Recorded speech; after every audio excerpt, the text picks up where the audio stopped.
Assalamualaikum warahmatullahi wabarakatuh. Saya Wina Gunawati dari SDN 1 Sukamaju, calon guru penggerak angkatan 6.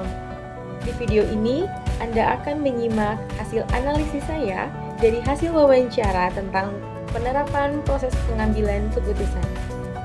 Wawancara ini dilakukan dengan dua pemimpin dari dua sekolah yang berbeda dan salah satunya adalah sekolah tempat saya bekerja. Jadi, mari kita lihat cuplikan wawancaranya.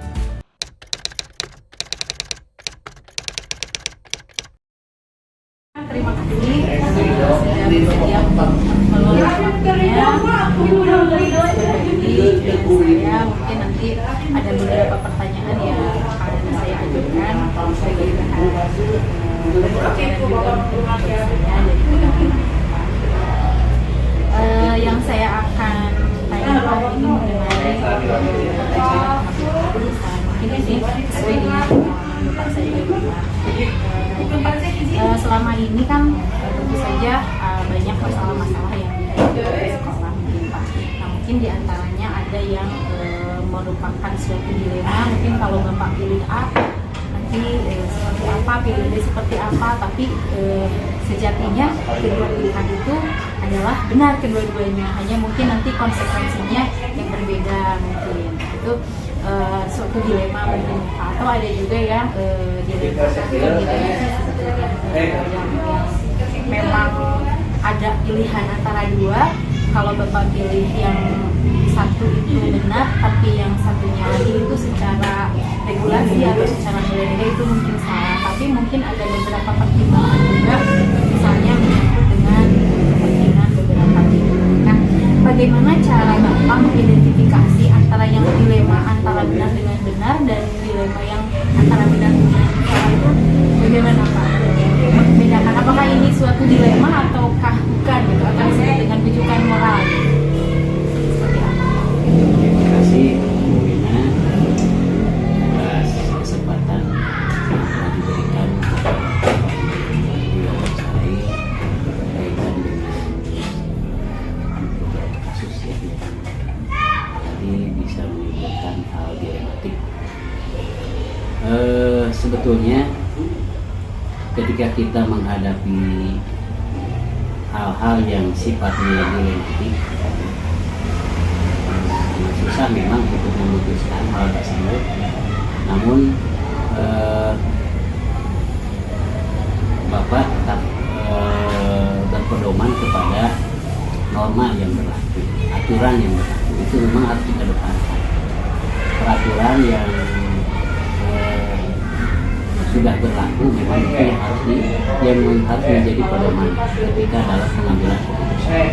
Sekalipun tantangan barangkali untuk mengambil keputusan tersebut kadang juga terjadi semacam tadi dilematis. Tapi kalau Akan berbicara tentang cara Bapak dalam mengambil keputusan. Ini Iya. kaitannya dengan Dari sudut pandang kepala berarti ya, dari sudut ya, kepala. Bapak Oke. sebagai pemimpin di sekolah. Ya. Namun sebelum ke pengambilan keputusan mungkin sebelumnya Bapak sudah apa kenal dengan istilah dilema etika dan keputusan moral mungkin. Iya. Mungkin selama ini kan masalah-masalah yang Bapak hadapi ada yang berunsur dari hal-hal bagaimana selama ini Bapak bisa mengidentifikasi atau membedakan mana masalah yang memang dilema etika dan mana yang ternyata merupakan rujukan moral. Terkait dilema etika dan rujukan moral berarti ya. Untuk mengidentifikasinya kita tidak keluar dari standar operasional prosedur. Biasanya yang pertama lihat dulu kasus per kasusnya dulu apa. Kemudian ada payung hukumnya enggak atau legalitas formalnya enggak, dari sudut pandang aturan kasus ini aturannya apa, baru nanti ditentukan. Misal contoh banyak kasus yang sekarang itu butuh jawaban yang langsung atau tindakan langsung yang harus dilakukan kepala sekolah. Salah satunya bermain lato-lato. Nah, dalam satu sisi lato-lato itu bagus untuk motorik anak, dalam satu sisi lagi itu bisa jadi kalau tidak karakternya belum terbentuk ini jadi berbahaya untuk yang lain. Sedangkan di payung hukumnya aturan tata tertib sekolah sudah jelas. Hal-hal yang dirasa menjadi sebuah kerugian untuk orang lain maka itu tidak boleh dilaksanakan. Tapi motoriknya jadi ada nanti, ini kan ada yang kasual apa tata tertib bagus. Bagaimana cara mengarahkannya atau cara menindaknya? Ini ada disebutnya dilema etika. Saya sebutnya. Karena ini bagus satu sisi, tapi kurang bagus juga jika belum terbentuk karakter untuk melakukan aturan. Contohnya, kita buatlah dalam satu hari kita kondisikan melaksanakan, yuk kita bermain lato-lato dan nanti ada lomba lato-latonya. Itu terarah. Selain itu, anak untuk mengembangkannya di rumah. Di luar itu tidak dilaksanakan. Itu kan terfasilitasi. Anak-anak bisa bermain lato-lato yang membutuhkan motorik kasarnya itu juga terfasilitasi, kemudian kreatif itu terfasilitasi, tapi anak yang juga terjaga keamanannya. Kalau termasuk bujukan moral juga sama, bujukan moral. Ya bisa ada payung hukumnya tidak keluar aturan. Kebanyakan bujukan moral ini sebenarnya sudah dinaungi aturan itu sudah jelas. Cuman bagaimana cara mengklasifikasikan aturan. Perlu dicontohkan nggak? Boleh. Contoh yang namanya visi misi sekolah, contoh di kita itu membangun tingkat kekeluargaan yang solid. Cara mengemas kekeluargaan yang solid itu seperti apa? Kita butuhlah percakapan seperti ini, ngopi bareng, makan bareng, itu kan secara SOP-nya tidak ada. Tapi kita tuangkan ada konsumsi rapat. Nah itu masukkan ke dalam kegiatan tersebut, dikemaslah sebuah konsep bahwa kita sedang makan bareng-bareng. Sebenarnya konsepnya apa? Bagaimana cara memasukkan aturan ke dalam memasukkan kebijakan ini ke dalam aturan, nantinya akan terfasilitasi. Itu kan makan-makan tidak ada istilah makan-makan, tapi kalau kemasan konsumsi dijadikan makan secara bersama, dikumpulkan, kita makan, kan terfasilitasi tujuan moral. Jadi penghargaan ke setiap gurunya terfasilitasi, kemudian tujuan sekolah juga terfasilitasi. Itu jadi boleh disimpulkan kalau misalnya dilema etika tadi itu kedua-duanya benar. Benar. Kalau bujukan moral itu sebetulnya kalau secara aturan itu tidak diperbolehkan. Tapi kita bisa tetap mengambil kebijakan. Betul. Dengan mengonsep untuk menyesuaikan agar tidak keluar dari itu. Makanya identifikasi harus jelas dulu arahnya, tujuannya kemana, nantinya ini identifikasi tentang ini. Tapi kita punya tujuannya jelas dulu. Nanti kita keluar konsepnya dan itu konsep itu sudah keluar dari aturan yang ada. Baik. Dari contoh yang Bapak tadi sampaikan, Bapak sepertinya setiap mengambil keputusan itu selalu ada tidak hanya kalau ada pilihan A dan B, Bapak selalu punya formula yang lain. Ya, ada jalan keluar, ada C-nya. Harus ada, karena kita harus terbiasa membuat alternatif 1, alternatif 2, dan alternatif 3. Minimal kita buat 3 solusi dalam satu keputusan. Ya, itu baik sih sebetulnya ya Pak ya, karena menengahi dari antara keduanya itu sehingga didapat yang terbaik. Nah itu bagaimana Bapak bisa sampai ke sana? Tergantung kasusnya.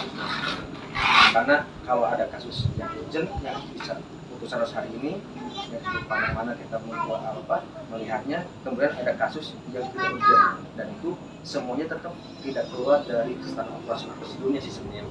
Mulai dari kita belajar biasakan untuk bermusyawarah dengan guru, mengajar guru untuk bermusyawarah, sudah bermusyawarah diambil keputusan secara ambil jalan tengahnya, kemudian diaplikasikan, sudah direncanakan, kemudian disosialisasikan, diaplikasikan, sudah diaplikasi, dianalisa seperti yang tadi.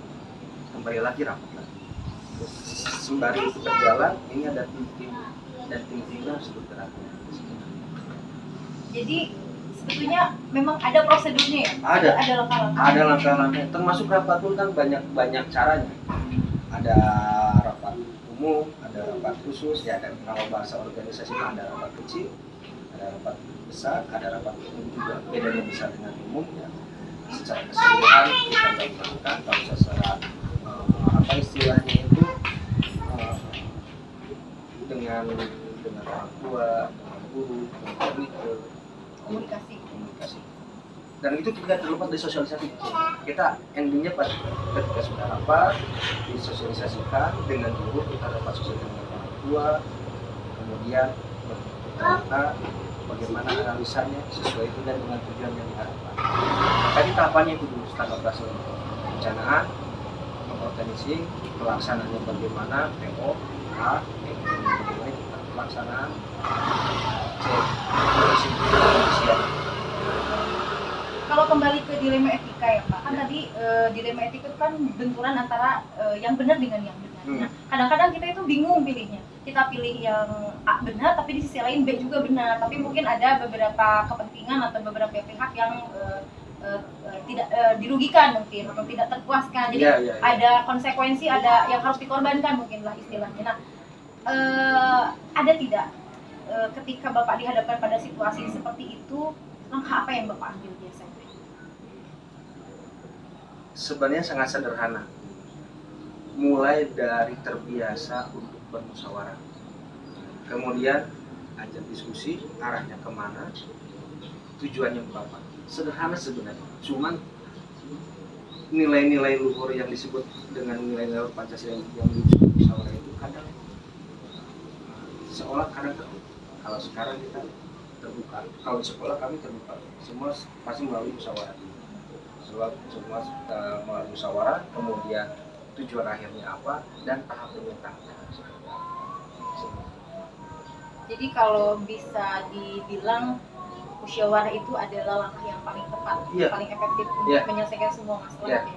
Oke, baik, aduh hebat sekali. Jadi sama-sama lah, Bu Wil lebih hebat ini. Jadi boleh saya ambil kesimpulan nih, Pak, Bapak selalu punya formula C, balik lagi. Selalu punya formula di antara dua pilihan itu selalu Bapak punya formula lain yang bisa menjadi penengah di antara dua hal yang menjadi dilema itu. Sedang belajar dari Bu Wina juga ya, gimana? Justru kan saya sekarang lagi belajar dari Bapak, pengalaman Bapak, dan saya sangat tertarik tadi ada evaluasi. Jadi itu sangat menginspirasi Pak. Jadi ketika hasil keputusan kita sudah diambil kemudian dijalankan, kemudian ada evaluasi. Di samping itu sendiri dan itu berjangka juga sama. Jadi evaluasinya jangan nunggu di target. Nah tapi ada tidak sih sebetulnya tantangan tersendiri ketika Bapak mengambil keputusan dalam situasi yang mengandung unsur dilema tadi? Boleh diceritakan? Yang paling sulit itu adalah bagaimana keputusan itu tidak meruntuhkan harga seseorang yang sedang berjuang. Itu yang paling penting. Karena setiap keputusan pasti ada risiko, tapi harus kita ambil, Jadi kata kuncinya bagi tetap tidak menentukan harga dirinya, tidak keluar dari konsep humanioris, kita terapkan humanioris, eksak, kemudian filsafatnya bagaimana, pedagogisnya seperti apa. Jadi tidak keluar dari sana. Ke tadi prosedur ya Pak. Tadi mungkin saya sudah bisa ambil sedikit kesimpulan, tapi silakan rawat apabila mungkin saya ada jadwal-jadwal tertentu untuk Bapak melewati tahapan supaya bisa sampai ke keputusan gitu. Ada jadwal tertentu atau tidak? Tadi saya sempat mendengar ketika masalahnya itu urgent, maka saat itu juga Bapak akan ambil keputusan. Apabila misalnya tidak terlalu urgent, mungkin ada jadwal sendiri biasanya yang membutuhkan berapa lama gitu. Itu kan yang sudah saya sampaikan tadi. Manakala sudah ada rapat rutin bulanan, kita sampaikan di sana. Dalam tahapan tersebut, terutama tentang program, sebelum sosialisasi orang itu disiapkan rapat dengan guru. Itu mulai dari planning. Rencananya, persiapan dari perencanaan ini mulai apa yang akan disampaikan, langkah-langkah seperti apa, kemudian sarana prasarana yang harus dibutuhkan apa, kemudian rapatnya kapan. Nah, ketika rapatnya munculkan semuanya, diorganisasi ketika rapat ini, kemudian pelaksanaan bagaimana organisasi seperti apa, bagaimana tim membuatnya, job desk-nya yang jelas, kemudian tidak nampak ketika tugas satu guru dengan guru yang lain, sehingga pas planningnya seperti apa. Nah, ketika biasanya ada program keputusan tentang waktunya sudah jelas, dalam jelas ini tidak lama biasanya kita rapat minggu ini misalnya seperti kemarin baru rapat kita pengayaan kita konsepnya itu bukan seperti biasa tapi kita buat konsep seperti di bimbel-bimbel. Kita rapatnya hari Kamis, laksanakannya hari Senin. Jadi dari perencanaan, organisasi, kemudian pelaksanaan itu tidak lama. Misalnya, yang penting sudah persiapan di perencanaan. Jadi memang sudah terorganisir Ya. sekali. Kita butuh tim dan tim itu harus paham sehingga tidak awal mulanya memang agak lama perkenalkan ini tapi karena terbiasa ya udah sekarang udah sih. Betul. Tapi lamanya tidak berbulan-bulan, kadang minggu. Kalau sekarang kita per hari. Betul sekali. Ya, Terakhir nih Pak, ya mulai. dari kesuksesan Bapak dalam mengambil keputusan Bapak. Saya anggap Bapak sukses karena Lagi saya belajar, dengar lagi belajar. dari contoh-contoh memang tidak terduga gitu ya. Kebingungan dari ternyata Bapak selalu punya formula tersendiri, trilema lah kalau istilahnya. Ada tidak Pak sebetulnya pihak-pihak atau orang-orang ataupun faktor-faktor lain yang membantu Bapak untuk memudahkan dalam mengambil keputusan? Banyak. Salah satunya ini contoh lagi. Karena kita harus dengan contoh. Di kami awal mula data itu murni keuangan itu cuma 1% menggunakan dana pusat. Sedangkan karena kita sadar betul bahwa kita kondisi sekolahnya seperti apa bagaimana ya tapi bagaimana mengajak orang tua untuk pendidikan kita bukan mengadakan program bagaimana ada dana aspirasi dan partisipasi dari orang tua. Kesuksesan ini tidak mungkin akan berhasil tanpa dukungan orang tua. Ketika butuh dukungan kita duduk bersama lagi dengan siapa? Dengan orang tua, kemudian sodorkan programnya. Itu ada rapat kecil. Sebelum dengan mereka kita dengan guru. Baru tahap kedua kita rapat kecil dengan orang-orang luar eksternal, orang tua, kemudian siapa lagi, komite, tokoh masyarakat. Sudah fix, deal, jadi programnya jelas, kita mulai masuk sosialisasi dengan seluruh orang tua. Nah, apakah ini jadi masalah atau tidak? Karena dukungan dari pemerintah setempat, kemudian dari orang tua, dari komite, bahkan tidak bisa dipungkiri dengan seluruh elemen masyarakat, perusahaan industri, kemudian pemerintahan seperti itu, para dewan bisa jadi dilibatkan. Dan di pendukung sekolah juga semua kita libatkan. Bahkan dalam satu momen kita ada acara namanya Proyek Pancasila, kita datangkan 2 orang dari tempat pajak, cabang kopi itu orang luar masuk kita kontak karena kita bermitra juga. Sebenarnya para pendukung dunia PYD itu adalah bagaimana membangun mitra itu, apalagi warga sekolah, orang tua, komite, para setempat, RT RW itu yang mendukung. Dan yang paling penting sekarang bagaimana pergi dengan dunia usaha, dunia industri dan pemerintahan, dengan dewan, kota. Itu karena itu pemantik untuk menunjang program sekolah terus eksis mengembangkan.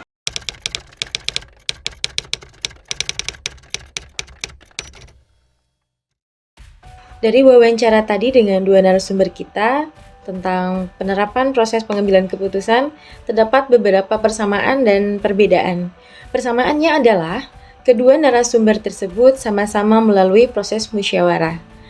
Mereka sama-sama mengedepankan musyawarah dengan berbagai pihak yang terkait sebelum mengambil keputusan. Perbedaannya, untuk narasumber yang pertama, beliau lebih berorientasi kepada prinsip rule-based thinking saat dihadapkan kepada masalah yang berunsur dilema etika. Artinya, setiap keputusan yang menjadi sebuah dilema etika akan dikembalikan kepada aturan. Mana yang sejalan dengan aturan, itu yang akan diambil sebagai sebuah keputusan. Karena menurut beliau, setiap orang akan menerima jika sudah sesuai dengan peraturan yang berlaku. Untuk narasumber yang kedua, beliau lebih mengedepankan adanya trilema. Artinya, beliau selalu memaksimalkan untuk memunculkan trilema sebagai hasil keputusan dalam rangka menengahi atau memfasilitasi beberapa pilihan keputusan yang menjadi dilema tersebut. Hal tersebut dilakukan dengan alasan untuk meminimalisir konsekuensi adanya kerugian bagi beberapa pihak. Setidaknya, kalaupun mungkin tidak semua kepentingannya terfasilitasi, minimal tetap ada apresiasi untuk menjaga harga diri dari pihak-pihak tersebut. Selain itu, beliau juga melakukan adanya evaluasi di tengah perjalanan.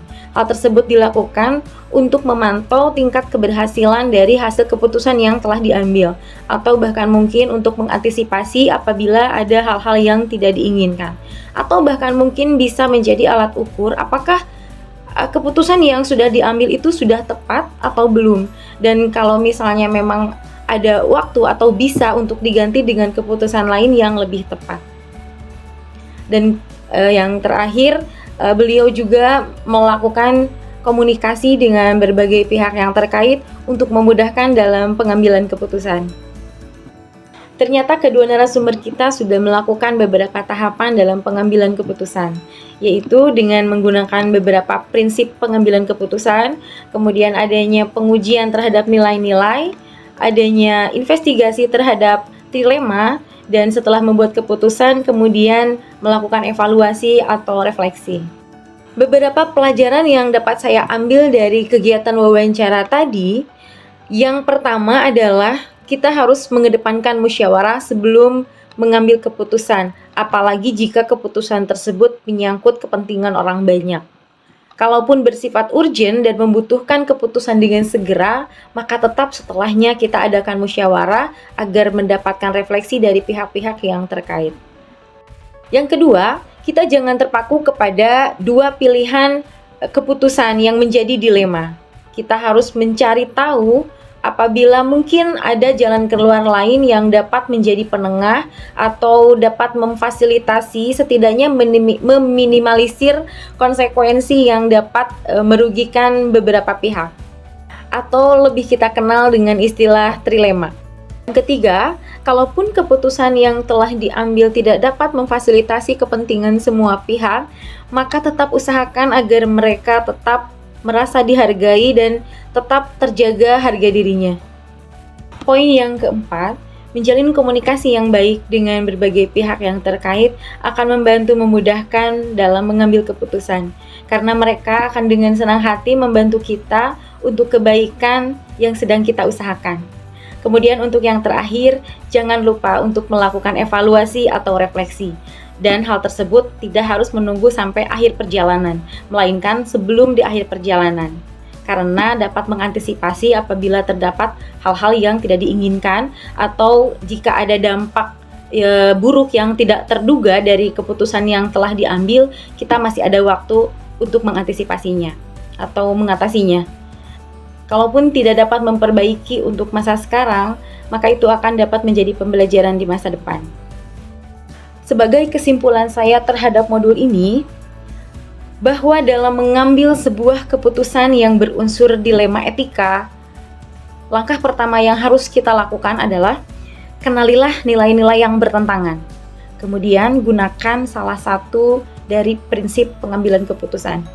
Dalam langkah ini, kita tidak boleh kaku dengan mengutamakan salah satu prinsip, melainkan kita harus dapat menyesuaikan dengan masalahnya, dan yang terpenting adalah pilihlah prinsip mana yang menghasilkan keputusan yang berpihak pada murid, dan nanti hasil keputusannya dapat kita pertanggungjawabkan. Kemudian setelah itu, kita lakukan 9 langkah pengambilan dan pengujian keputusan. Dan jangan lupa untuk selalu menjalin komunikasi yang baik dengan berbagai pihak terkait, baik itu dalam segi pengambilan keputusan ataupun untuk melakukan sesi coaching agar kita dapat fokus lebih jernih melihat masalah dan tahu apa yang harus kita putuskan. Terima kasih. Assalamualaikum warahmatullahi wabarakatuh.